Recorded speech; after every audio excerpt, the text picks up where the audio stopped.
Hello again. I am doing another video here on the series of opening your psychic senses.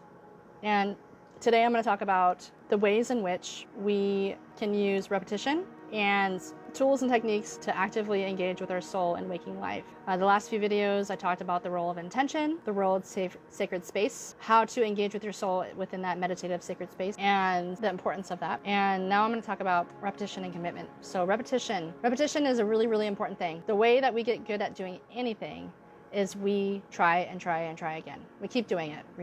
We just repeat it until we refine and get better and better at something. Practice makes perfect, right? So I would say you have to be persistent and continue to engage and set time and space to drop into that sacred space. Honestly, on a daily basis is best, so that you can really deepen your connection with your soul. If you make 5, 10 minutes, 20 minutes top available on a daily basis to be in that meditative state, to drop into that meta-consciousness, mindfulness, that neutrality, and engage with the content that your soul is giving you, I promise you that you will move into life with more clarity about who and what you are and why you're here. It's very helpful. So if you're faced with difficult decisions to make, choices, moves, jobs you have to take, relationships to take or not take, all these important decisions you can make on a soul level. And your soul level is always going to have the highest and best good in mind for you.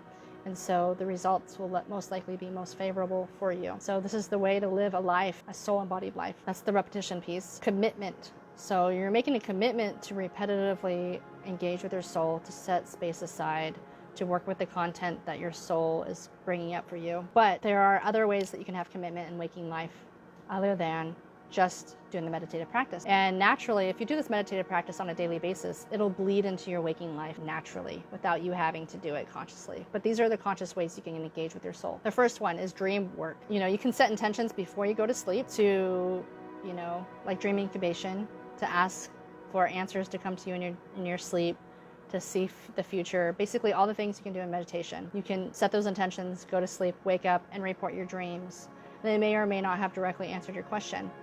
But either way, you're engaging consciously with your dream state by having intentions. And then when you wake up and you're recording your dreams, you're strengthening your connection to your dreams. You'll actually start to remember your dreams more and more the more you record them. And if you're also doing the meditative practice along with this, if you have questions about the content of your dreams, what better space than in a meditative sacred space to gain insights about why is this content showing up for you now? You can inquire to these symbols, to the images, to the characters that show up in your dream. So this will deepen your connection with your unconscious, with your soul, and help further heal whatever is coming up for you. Also, to talk about it with someone. So having someone to talk about your dreams with, which externalizes what's going on in the internal world. I feel like anytime we vocalize what's happening internally, it just strengthens that thread between our inner life and our outer life. And that's when magic starts to happen. So talk about it with someone. Have people you can talk about your dreams with, to explore dreams with. Meditation, obviously, is the way that we can actively engage with our soul, which I've been talking about that. Sitting in the power. So this is another meditation, but it's something that mediums talk about, sitting in the power. So it's like I talked about with setting sacred space and going into that meditative space and doing mindfulness, letting your mind be on the side and stepping back and kind of observing what happens internally. But the point of this meditation is actually to raise your energy really, really high so that you're almost out of body. And this is what mediums do, to move from the physical realm more towards the spirit realm. And then the spirit realm moves towards the physical realm. And that's why they're called mediums, because they're meeting the soul in the middle so they can communicate between the physical and the non-physical. So an essential piece of mediumship is raising your vibration so that you can receive the information through your soul senses. So sitting in the power, you can look that up on YouTube. There's meditations that are really great. I like Tony Stockwell's Sitting in the Power meditation. I do that a lot. That's on YouTube. Look that up. Listening to music that moves your soul. So something that makes you feel profoundly deep emotion or moves you. It's just moving to you. That is your soul responding. So music is a gateway for a lot of people to kind of lift their mood, to move into a deep space of feeling and see what comes up. Music can be a gateway for an altered state to connect and commune with your soul. Engaging in activities that ignite interest and passion in you, that is your soul expressing, like, yes, I want to do this. That's like the the inner child, the soul, like the playful inner side of you that wants to do things. Learning new information and doing new things, you're growing and you're expanding and you're gaining, you know, new facets of awareness to yourself by doing new experiences. So listen to your soul's calling of what is exciting to you and allow yourself the time and space to do it. Practice the mindfulness throughout the day. So the mindfulness I talked about in the meditation, you can do throughout the day. You can do in waking life. Like I said, when you're doing dishes or you're doing mundane tasks or you're driving, you can practice presence. If you have not read or listened to The Power of Now by Eckhart Tolle, I really, really recommend it. He talks about the power of presence and he talks about how to do it. And he talks about the typical patterns of the mind and the ego and how they can pull us into the thinking and being pulled into the trappings of the mind and how to step into your inner being. He calls it your inner being, which is what I'm calling the soul. And the power of presence is stepping into the presence of your soul. So practice the mindfulness, the metacognition throughout the day. That'll strengthen your connection to your soul. Another way of practicing and developing your soul connection and opening your psychic senses is practice intention setting, incremental intention setting. Do this throughout your day. So before you drive from your house to wherever you're going, set the intention of what you would like to have happen, of the state of being you want to embody. So let's say, you know, I like to arrive to my destination safely and quickly, or I like to be immensely present and notice the beautiful natural animals and trees around me and be nourished by nature, or I'd like to hear a really delightful song to uplift my mood, or whatever it is. You can start to play with intention setting moment to moment. It brings your consciousness present before each segment of the day because your intention focuses your attention, and it also calls experiences into your life. And that's what your soul is doing with you. So you're engaging with your soul in that way. Part of practicing presence throughout the day is another way of connecting with your soul through your physical senses. So we have inner senses, but our physical senses can be gateways to our soul senses because they overlap. So what I mean by that is, like, let's say you have a 10-minute break at work and you don't smoke cigarettes, so you're not smoking a cigarette. Hopefully you're not.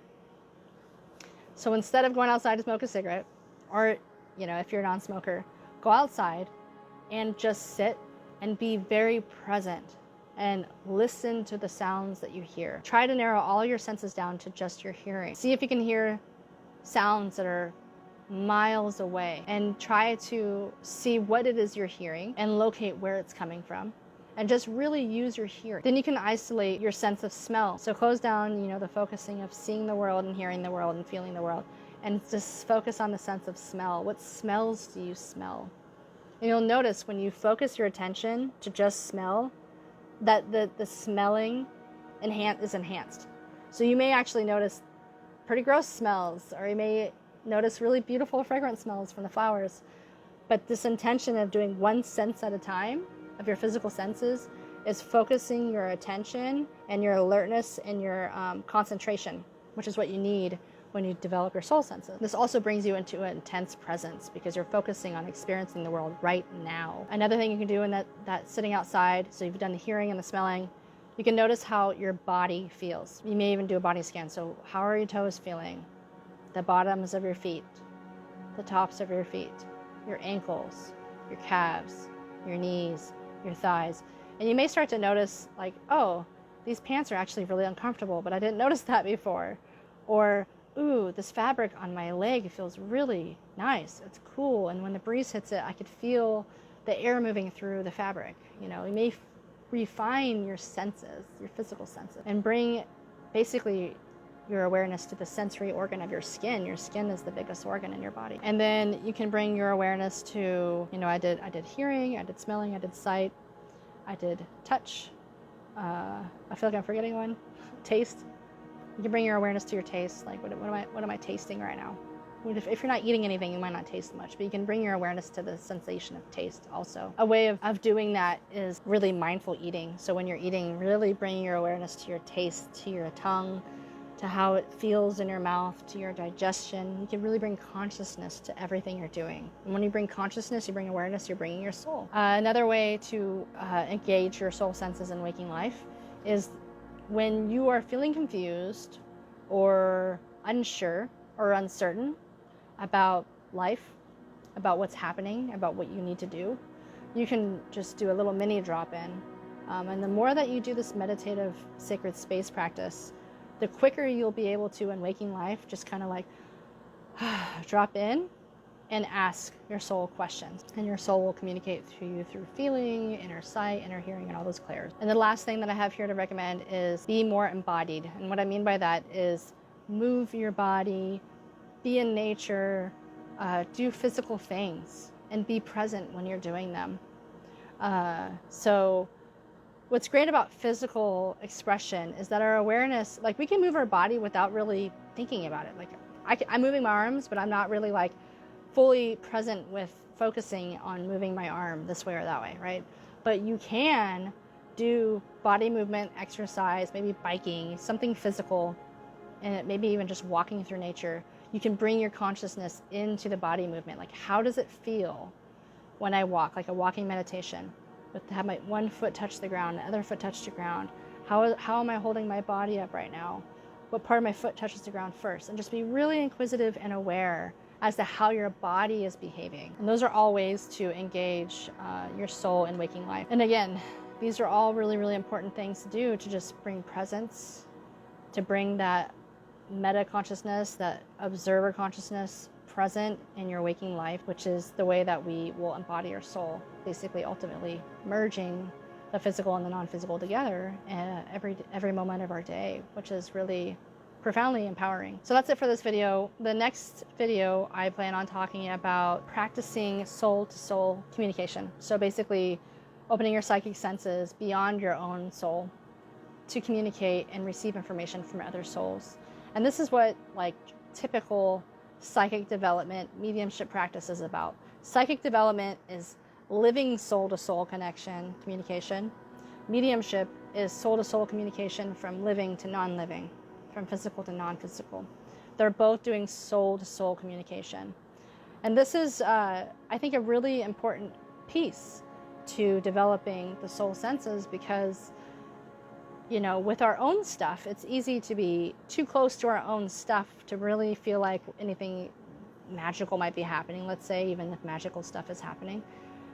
The profound thing is when we put ourselves in a situation where we can practice soul-to-soul communication and information reception and be validated and realize, wow, my body, my senses are an instrument to interpret energy from my world. And that is like you're expanding your development outward from yourself to others. And it's a really profound step to take. And there's important pieces about psychic hygiene, energetic hygiene, when you move out through the world in that receptive state, because you're really opening yourself up to plug into all kinds of energy. So I'll talk about psychic hygiene also. The last two videos of the series, I'm going to talk about the importance of getting that validation and how to overcome doubt and fear. And then the last video, I'm going to talk about synchronicity and how synchronicity comes alive after all of this. So hope you're enjoying this series of videos. And again, if you have any questions, please comment below. Send me instant messages on Facebook if you have personal questions or anything like that. I'm here to help you and guide you, and I hope you're enjoying this series. I will see you all later.